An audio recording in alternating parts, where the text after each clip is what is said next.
আল্লাহর সাথে জড়িত পাপ তো সহজেই মাফ করা যায়, কিন্তু আপনি যখন মানুষের সাথে জড়িত পাপে যাবেন তখন মাফ নেবেন কিভাবে? মনে করেন এক ভাই আরেক ভাইকে বললো যে তুই চোর, এখন সে বেচারা চুরি করে নাই, কিন্তু আপনি বলে ফেলছেন, কথাটা মুখ দিয়ে বের হয়ে গেছে, ওর মনে আঘাতও লাগছে, এখন বেচারা আপনাকে মাফ করে নাই মনে মনে। কাল কিয়ামতে ওর হক না দিয়ে আপনি পুলসিরাত পার হতে পারবেন না। আল্লাহু আকবার। আল্লাহ পাকের ইনসাফ এবং বিচার এত সূক্ষ্ম হবে, কত সূক্ষ্ম আপনাকে আমি একটা হাদিস থেকে খালি বলি, 1 মিনিট।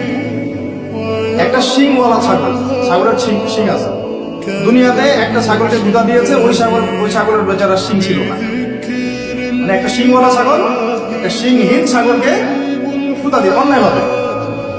আল্লাহ পাক কিয়ামতের দিন ওই শিংহীন ছাগলকে শিং দিয়ে বলবেন দুধা দিয়ে প্রতিশোধ নিয়ে নাও, বদলা নিয়ে নাও। তাহলে বলেন তো আমরা আসলে জান্নাতের পথে হাঁটতেছি সত্যি সত্যি কি? নামাজ রোজা হজ যাকাত তো চলছে, ঠিক আছে বুঝলাম, মানুষের সাথে জড়িত হক কিভাবে মিটাবেন কিভাবে?